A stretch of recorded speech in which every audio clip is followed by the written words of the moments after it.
ایران کے supreme leader Mujtaba خامنئی نے دشمنوں کے خلاف معاشی جنگ کی اپیل کر دی ہے۔ کہا کہ اقتصادی اور ثقافتی جہاد کے ذریعے مخالفین کو شکست دی جائے اور فوجی میدان میں ترقی کے بعد معاشی محاذ پر کامیابی ضروری ہے۔ اچھا، ہم نے اس بالخصوص فواد اس سینیریو میں بھی دیکھا جو اصل وارفیئر کا امپیکٹ ہمیں نظر آیا ہے اس پوری جنگ کا، وہ ہمیں صرف اور صرف یہ جو معاشی طور پر سٹینڈ سٹل ہوئے ہیں نا سارا معاملہ، اس میں ہمیں نظر آیا۔ اور بلاکٹ کے بعد سے ہی ہم نے یہ دیکھا ہے کہ بلاکٹ کے بعد سے جو صورتحال ہے وہ بہت زیادہ ایران کے لیے خراب ہوتی جا رہی ہے۔ لیکن دیکھیں ایران کا آپ، سوری میں آپ کی بات کاٹ رہی ہوں، ایران کا آپ اس پر اپنا وہ دیکھیں نا کہ وہ اپنی عوام کو کس طرح تیار کریں۔ وہ کہہ رہے ہیں کہ عوام مقامی طور پر جو تیار کی گئی اشیاء ہے اس کا استعمال کریں، یعنی ڈیفینیٹلی جو باہر سے چیزیں تو آ ہی نہیں سکتی نا، بلاکٹ ہوئی ہوئی ہے، اب آپ کہاں سے چیزیں منگوائیں گے؟ یا تو آپ پھر روٹ استعمال کریں، روڈ والا نیٹ ورک آپ استعمال کریں، پھر اس کے ذریعے آپ کہیں باہر سے چیزیں منگوائیں، چونکہ جہازوں کے ذریعے، بحری جہازوں کے ذریعے تو اب یہ ممکن ہی نہیں ہے کہ آپ کے یہاں کوئی چیزیں آ سکیں، آپ کو درآمد کر سکیں۔ اتنی جتنی ایرانی عوام پہ اتنے سالوں سے جو سینکشنز لگے، I think they are very much immune to it, اور وہ کر بھی رہے ہیں مقامی طور پر بنی ہوئی چیزیں۔ تو جی، امریکی صدر ڈونلڈ ٹرمپ کی ایک بار پھر بات کر لیتے ہیں، کیونکہ انہوں نے ایک بار پھر وزیر اعظم پاکستان شہباز شریف ان کی گفتگو مکمل نہیں ہوتی جب تک وہ میاں شہباز شریف اور فیلڈ مارشل کا تذکرہ نہ کر لیں، ان کی تعریف نہ کر لیں جب تک ان کی گفتگو مکمل نہیں ہوتی ہے۔ کیا کہا ہے انہوں نے؟ پھر آپ فواد وہ بھی بتائیں۔ ہاں جی ہاں، انہوں نے یہ کہا ہے کہ دونوں شخصیات کی میں بہت زیادہ عزت کرتا ہوں۔ ڈونلڈ ٹرمپ یہ کہہ رہے ہیں وہ ہمارے ساتھ مل کر کام کر رہے ہیں، تو یہ بھی ایک بڑا کمپلیمنٹ ہے کہ دنیا کو جنگ سے بچانے کے لیے، دنیا میں امن قائم کرنے کے لیے وزیر اعظم پاکستان میاں شہباز شریف اور فیلڈ مارشل حافظ سید عاصم منیر ہمارے ساتھ مل کر کام کر رہے ہیں۔ تو سنیے کس طرح انہوں نے تعریفی کلمات، توصیفی کلمات فیلڈ مارشل کے بارے میں اور وزیر اعظم پاکستان کے بارے میں ادا کیے ہیں۔ Respect for Pakistan and Islamabad, and tremendous respect for the Prime Minister and the Field Marshal, and they're working with us. They continue to work with us, but the trip is a very long one, and we're doing everything in terms of negotiating right now, in terms of the negotiation telephonically. تو جناب یہ تعریف تو چلتی رہے گی، اور Donald Trump کے دل میں گھر کر لیا ہے فیلڈ مارشل اور اس کے ساتھ ساتھ وزیر اعظم میاں شہباز شریف نے۔ لیکن اس وقت جو عالمی منڈی میں تیل کی قیمتیں ہیں کیا کم ہو رہی ہیں یا بڑھ رہی ہیں، یہ بھی آپ کو ذرا کوئکلی بتا دیتے ہیں۔ تو عالمی مارکیٹ میں تیل کی قیمتیں کم ہو کر بھی تیل یعنی کہ پیٹرول مہنگا ہوا ہے۔ 2 سے 3% تک کمی کے بعد امریکی خام تیل $102 فی بیرل کے آس پاس ٹریڈ کر رہا ہے۔ برطانوی کروڈ آئل کے بارے میں، برطانوی برینٹ کروڈ کا بھی اسٹیٹ جلدی سے آپ سے شیئر کر لیتے ہیں۔ $108.17 تک پہنچ چکا ہے۔ اب ناظرین، اس کمی کا فائدہ پاکستانیوں کو پہنچے گا یا نہیں، یہ ہم بھی نہیں کہہ سکتے۔ نہیں، اس کا فائدہ دیکھیں، میں جہاں تک اپنی انالیسز ہے کہ شاید اس کا فائدہ نہ پہنچ سکے۔ اس کا فائدہ ایک ہی صورت میں پہنچ سکتا ہے کہ اگر جو آپ نے شیرین جیسا کہ خبر دی کہ یہ ہفتہ ایرانی بھی کہہ رہے ہیں کہ بہت زیادہ امپورٹنٹ ہے، ڈیسائسو ہے، تو اگر کوئی نتیجہ خیز ثابت ہوتا ہے تو ڈیفینیٹلی پھر جمعرات تک اگر قیمتیں ایسی تو پھر اس کا فائدہ ہمیں ہوگا۔ ادروائز ہمارے پاس پورا ایک ہفتے میں شاید یہ قیمتیں بڑھ جائیں، اور میں نے تو یہی نوٹ کیا ہے کہ جب بدھ جمعرات آتی ہے اور جب ہم قیمتوں کا تعین کر رہے ہوتے ہیں تو اس وقت قیمتیں زیادہ ہوتی ہیں، اسی وجہ سے پاکستان میں پیٹرول کی قیمتیں بڑھ جائیں۔ امریکی صدر نے ایران کی دوسری بار دی گئی تجاویز پر اتفاق کرنے سے انکار کر دیا ہے، یعنی یہ دوسرا موقع ہے کہ جب ایران نے اپنی تجاویز دی ہیں اور وہ پاکستان کے ذریعے دی ہیں، اور ان تجاویز کو بھی امریکی صدر نے ماننے سے انکار۔ ایک مین نہیں ہے، مسترد انہوں نے فواد نہیں کیا ہے۔ آپ کو یاد ہوگا اس سے پہلے بھی جب تجاویز ان کے سامنے میز پر رکھی گئی تھی، یعنی ڈونلڈ ٹرمپ کا مطمئن نہ ہونا، شیرین آپ تو اس کو مسترد ہی سمجھے نا یار، آپ اس کو آپ یہ دیکھیں، لیکن وہ چاہتے ہیں کہ جو انہوں نے باتیں کر دی ہیں، بس جو وہ چاہ رہے ہیں کہ جس ٹیبل کے اوپر یا جن پوائنٹرز کے اوپر وہ پوائنٹرز ٹیبل پر رکھنا چاہ رہے ہیں، بس اس پہ اگر بات کرے گا ایران تو ہی وہ اس پہ متفق ہے۔ لیکن چلیں، اچھی بات یہ ہے کہ مذاکرات اور نیگوسیشنز کا سلسلہ تو جاری ہے نا فواد۔ اب دیکھیں، یہ بات تو وہی کہہ رہے ہیں کہ مذاکرات تو چل رہے ہیں مگر کسی نتیجے پر ہم نہیں پہنچ پا رہے۔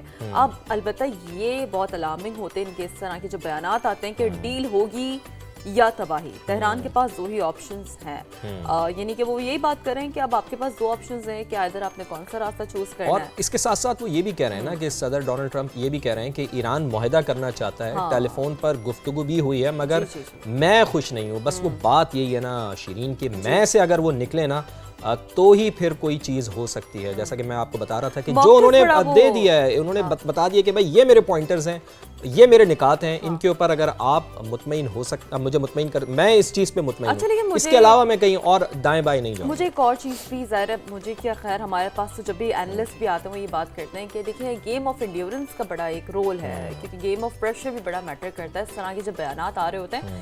کیونکہ دیکھیں انہوں نے یہ بات بھی کی ہے کہ ایرانی قیادت 3 سے 4 حصوں میں تقسیم ہو چکی ہے. ایران کو پتہ ہی اچھا نہیں. ایک منٹ, اس میں یہ ایک بڑا اچھا پوائنٹ جو میں چاہ رہا تھا کہ اس کے اوپر بھی ڈسکشن کریں. ماضی میں جو بھی ہم جنگیں دیکھتے ہیں نا شیرین, اس میں اس کی وجہ ہی یہی ہوتی ہے کہ جو لیڈرشپ ہے اس کو نشانہ نہیں بنایا جاتا, جو آپ کا کیپٹل ہے اس کو نشانہ نہیں بنایا جاتا. چونکہ اگر آپ لیڈرشپ کو ہی ختم کر دیں گے تو پھر آپ مذاکرات کس سے کریں گے؟ اصل بات یہ ہے. تو ڈونلڈ ٹرمپ, اس میں کوئی شک نہیں کہ ان سے غلطی ہوئی ہے کہ انہوں نے براہ راست لیڈرشپ کو نشانہ بنایا ہے, علی لاریجانی صاحب کو نشانہ بنایا ہے, اور آیت اللہ خامنائی صاحب کو نشانہ بنایا ہے. تو ڈیفینیٹلی جو اب وہ یہ بات کر رہے ہیں تو وہ تو بات صحیح کر رہے ہیں کہ جناب وہاں پر تو لیڈرشپ ہے ہی نہیں, کس سے ہم بات کریں یہ ہمیں پتہ ہی نہیں ہوتا. تو امریکی صدر ڈونلڈ ٹرمپ صاحب, یہ آپ ہی کی غلطی ہے کہ آپ نے پہلے ہی حملے میں آیت اللہ علی خامنائی صاحب کو نشانہ بنا دیا اور اس کے ساتھ ساتھ علی لاریجانی صاحب کو نشانہ بنا دیا. تو اب آپ نیگوسیشن کریں گے تو کس سے کریں گے؟ ہمیں دوسری جنگ عظیم کے بھی بارے میں پڑھ رہا تھا. تو ٹوکیو کو بھی جو انہوں نے رکھا تھا نا شیرین, وہ رکھا تھا 6 نمبر پہ. یعنی کہ جب انہوں نے ایٹمی حملہ کیا تو انہوں نے ٹوکیو کو رکھا 6 نمبر پہ. چونکہ اس کے ساتھ ساتھ انہوں نے نہ صرف کابینہ جو تھی اس وقت جاپان کی, اس کو بھی نشانہ نہیں بنایا, بادشاہ کو بھی نشانہ نہیں بنایا, صرف اس وجہ سے کہ اگر ہمیں نیگوسیشن کرنا ہوگی تو پھر ہم کس سے کریں گے. یہ بڑا امپورٹنٹ بات ہے. لیکن کیا کہنا تھا ایگزیکٹلی ڈونلڈ ٹرمپ کا, وہ بھی آپ کو سنواتے ہیں. Oh, they want to make a deal. I'm not satisfied with it. So we'll see what happens. Right now we have negotiations going on. They're not getting there. They are very disjointed. They're extremely disjointed. They're not able to get along with each other as leaders. They don't know who the leader is. Very argumentative with each other. They come back. One says one thing, one says another. They're very confused. Obviously, their country has been frankly decimated. Their Navy is gone, their Air Force is gone. Many of their soldiers, unfortunately, are gone. They've got to come up with the right deal. At this moment, I'm not satisfied with what they're doing. I mean, do we want to go and just blast the hell out of them and finish him forever, or do we want to try and make a deal? I mean, those are the options. On a human basis, I prefer not, but that's the option.